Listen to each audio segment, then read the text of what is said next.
سعودی عرب کی حکومت کی جانب سے تبلیغی جماعت پر پابندی کے بعد دنیا بھر میں تشویش کی لہر دوڑ گئی ہے۔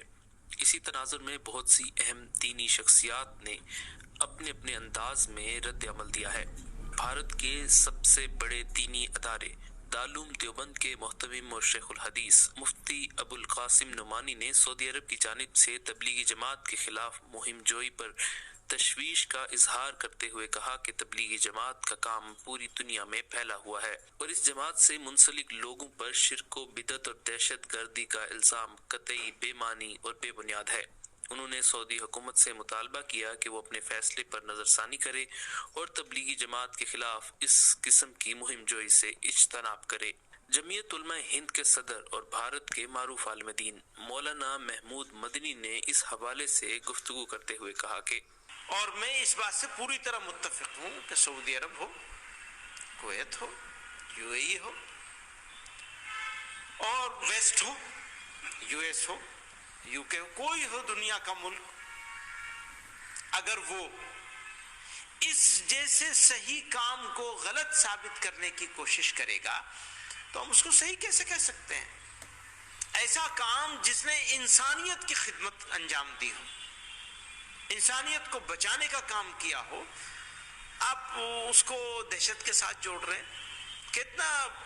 ماتم کریں گے آپ کی عقل پہ اور کیا کہیں گے؟ جبکہ تبلیغی جماعت بھارت کے نامور عالم دین مولانا سعد کاندھلوی کے حوالے سے ایک تحریر سامنے آئی ہے جس میں مولانا سعد کا کہنا تھا کہ اللہ پاک اس راستے یعنی تبلیغ میں دعوت دینے والوں کا امتحان رکاوٹوں سے لیتے ہیں، اس لیے ان رکاوٹوں سے پریشان نہیں ہونا چاہیے بلکہ اپنا کام جاری رکھنا چاہیے اور تہمت لگانے اور سوال اٹھانے والوں کے لیے بھی دعا کرنی چاہیے اور دلائل سے جواب دینے کے بجائے اپنے عمل سے دوسروں کو کام سمجھائیں۔ پاکستان علماء کونسل کے چیئرمین اور وزیر اعظم پاکستان کے نمائندہ خصوصی برائے مذہبی ہم آہنگی و مشرق وسطیٰ حافظ طاہر اشرفی نے اس سلسلے میں میسج ٹی وی سے خصوصی گفتگو کی جس میں ان کا کہنا تھا کہ بھائی عبد المتین صاحب، گزارش یہ ہے کہ یہ جو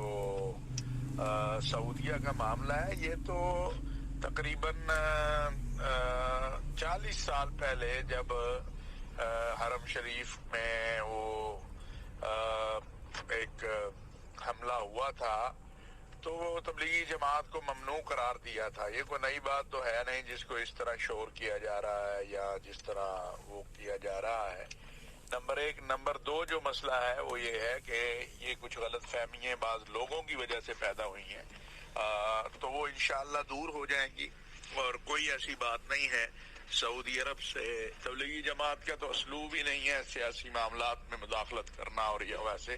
تو انشاءاللہ سعودی عرب جو ہے وہ مسلمانوں کا مرکز ہے اور وہاں کی قیادت مسلمانوں سے اور اسلام سے محبت رکھتی ہے، اور تبلیغی جماعت والوں کا بھی یہی موقف ہے۔ لہٰذا یہ معاملہ کچھ وہ لوگ اچھال رہے ہیں جن کا مقصد صرف فتنہ۔ جبکہ جماعت اسلامی ہند کے امیر سید سعادت اللہ حسینی نے میڈیا سے گفتگو کرتے ہوئے کہا کہ ہم اسے غلط سمجھتے ہیں۔ ہم سمجھتے ہیں کہ تمام دینی تحریکوں کو، جماعتوں کو کام کرنے کی آزادی، حق حاصل رہنا چاہیے۔ تبلیغی جماعت ایک پرامن جماعت ہے اور وہ بنیادی اصلاح کا کام کرتے ہیں، تو ان کے کاموں پر پابندی کا کوئی جواز نہیں ہے۔ ہم سعودی حکومت کے اس فیصلے کو نامناسب، غلط فیصلہ سمجھتے ہیں۔ میں سمجھتا ہوں کہ سبھی نے اس کو ناپسند کیا ہے،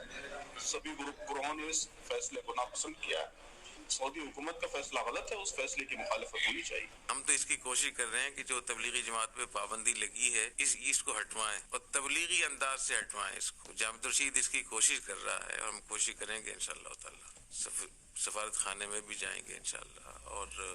کونسل خانے میں بھی نے بات بھی کی ہے، اور ممکن ہے کہ سعودی عرب کا سفر بھی ہو اسی مقصد کے لیے۔ اگر ہم یہاں سے ایک چوکے چکے مار کے جائیں ان کے خلاف تو وہ کہیں گے آپ تو ویسے ہی ہمارے خلاف ہیں۔ یہ باتیں سیکھنے کی ہیں، لوگوں کے جذبات کی تسکین کے لیے بولنا۔ آج یہ مسئلہ بہت ہے کہ لوگ یہ کہیں گے، لوگوں کے پیچھے نہ چلیں، خود آپ دیکھیں آپ کے ذمہ کام کیا ہے۔ کسی نے ان پہ محنت کی ہے، چاہے وہ شیطان ہو یا شیاطین الانس والجن ہو، ان کو یہاں تک لے کر آئے۔ تو آپ بھی محنت کریں نا, محنت ایسے کریں جیسے طریقہ کار ہوتا ہے. مولانا الیاس کھمن نے تبلیغی جماعت پر پابندی کے تناظر میں گفتگو کی, جس میں ان کا کہنا تھا کہ تبلیغی جماعت کے عقائد بھی درست ہیں, تبلیغی جماعت کے اعمال بھی درست ہیں, تبلیغی جماعت فرقہ وارانہ جماعت نہیں, تشدد اور دہشت گردی سے بالکل لا تعلق ہے, کوئی یہ سیاسی پلیٹ فارم نہیں, کوئی یہ عسکری پلیٹ فارم نہیں, پر امن اور پرسکون دین کا داعیانہ مزاج رکھنے والی جماعت ہے. ہم ان کے ساتھ ہیں, ہم تائید کرتے ہیں, کمیوں کوتاہیوں سے دوری کی کوشش کریں گے, پہلے بھی کی تھی اب بھی کریں گے. میں گزارش کروں گا علماء کرام سے, اگر تبلیغی جماعت کے کسی فرد میں کوتاہی اور غلطی دیکھیں اس کی اصلاح فرمائیں, اس فرد کو تنبیہ کریں, آپ اس کو سمجھائیں, لیکن کلی طور پر جماعت کے کام سے لا تعلقی نہ کریں,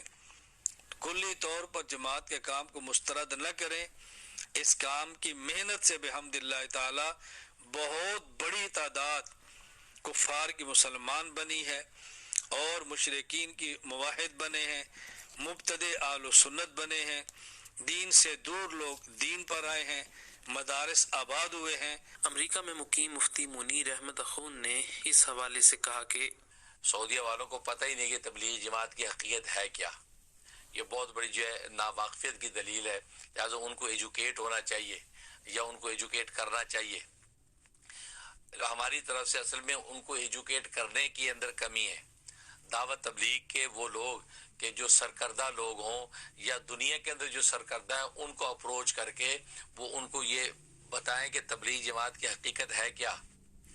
ہوتا یہ کہ ہم لوگ اپنے اخلاص سے اپنے کام میں لگے رہتے ہیں, لیکن ان بڑوں کو بتانے والا کوئی نہیں ہوتا کہ ہم کہیں کیا. کیوں ہم سوچتے ہیں اللہ کے لیے ہم کر رہے ہیں, کوئی بات نہیں بھئی, اللہ کے لیے تو کر رہے ہیں, لیکن آپ آگے جو ہے وہ حکومت وقت جو ہے اس تک اپروچ کر کے ان کو تو بتائیں کہ بھئی یہ جماعت کا اصل جو ہے اغراض و مقاصد ہے کیا, اس کا مین سٹرکچر اور اس کی جو ہے وہ تھیم ہے کیا.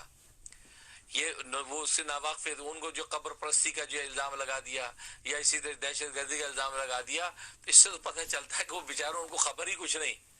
جو جماعت لا الہ الا اللہ سے شروع ہو اور محمد رسول اللہ پہ جا کے ٹھہر جائے اور کلمے سے باہر نہ نکلے, اس جماعت کی جو ہے وہ توحید اور سنت پر انگلی اٹھانا, اس کا مطلب آپ کو خبر ہی کچھ نہیں ہے.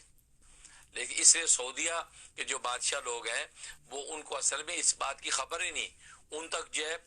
چمچے کڑچے قسم کے لوگ جو ہے پہنچے ہوئے ہیں جو اپنے من مرضی کے مذہب جو ہے وہ پہنچاتے ہیں ان تک, اور اپنے جو ہے وہ ان سے جو اپنے جو پیسے کھڑے کرتے ہیں. انہوں نے یہ سارا تصویر بگاڑ کے ان کے سامنے پیش کر دی ہے, اور وہ بادشاہ لوگ ہیں ان کو کیا پتہ ہوگا جی ٹھیک ہو گیا. جید اور سرکردہ علماء کرام کو چاہیے کہ وہ صرف مذمتی بیانات تک محدود نہ رہیں, بلکہ سعودی حکومت سے رابطہ کر کے تبلیغی جماعت کے متعلق ان کی غلط فہمیوں کو دور کرنے کی کوشش کریں, تاکہ دین کی محنت کرنے والی اس عظیم جماعت پر پابندی کے داغ کو دھویا جا سکے,